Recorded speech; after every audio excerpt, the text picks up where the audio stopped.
20/3/2025 અને ગુરુવારના રોજ સમસ્ત ભરૂચ જિલ્લા મુસ્લિમ સમાજના અલગ અલગ ટ્રસ્ટીઓ, સામાજિક આગેવાનો, પોલિટિકલ લીડરો અને તમામ સામાજિક અગ્રણીઓ ભરૂચ કલેક્ટર ખાતે આવી અને આજે એક અમે આવેદનપત્ર આપી રહ્યા છે કે ભારત સરકાર દ્વારા જે વકફ એમેન્ડમેન્ટ બિલ અને ગુજરાત સરકાર દ્વારા જે યુસીસીનો કાળો કાયદો મુસ્લિમ સમાજ પર ઠોકી બેસાડવાનો જે પ્રયત્ન કર્યો છે, અમે ભરૂચ જિલ્લો એની સખત શબ્દોમાં નિંદા કરીએ.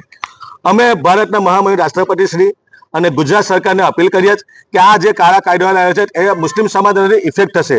મુસ્લિમ પર્સનલ લો બોર્ડ, વકફ એમેન્ડમેન્ટ કમિટી એ સારી રીતે અહીંયા ગુજરાત રાજ્યમાં અને આખા હિન્દુસ્તાનમાં ચાલી રહેલી છે, પરંતુ ધાર્મિક બાબતોમાં જે સરકાર હસ્તક્ષેપ કરે છે એને અમે સખી લેવામાં નહીં આવે. આ જો તમે તમામ લોકો ભેગા થઈ અને ભારતના મહામહિમ રાષ્ટ્રપતિ દ્રૌપદી મુર્મુ મેડમને અને યુસીસી કમિટીને એક આવેદનપત્ર આપે અને માંગ કરીએ કે અમે આ બંને જે કાયદાઓ છે એનો સખત શબ્દોમાં વિરોધ કરીએ. અને આજથી એક વીક પહેલા જયારે યુસીસી કમિટીના અહીંયા સભ્યો આવેલા ભરૂચ કલેક્ટર કચેરી ખાતે, ત્યારે અમે ભારતના નાગરિકો છે, સંવિધાને અમને અધિકારો આપે છે, છતાં પણ અમને આ વિરોધ કરવાથી વંચિત રાખવામાં આવ્યા. કોઈ પણ જાતની કોઈને જાણ ના કરી, ફક્ત ને ફક્ત એક બે સંસ્થાઓને જાણ કરી અને અહીંયા યુસીસીની જે મિટિંગ કરી મુલતવી કરી દીધી, પૂરી કરી દીધી.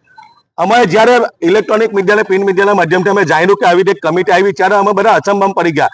એટલે આજ રોજ અમે કલેક્ટર સાહેબને કહેવા માંગ્યા કે આ જે કમિટી છે આવેલી હતી, અમે સખત શબ્દોમાં એની નિંદા કરીએ, વિરોધ કરીએ.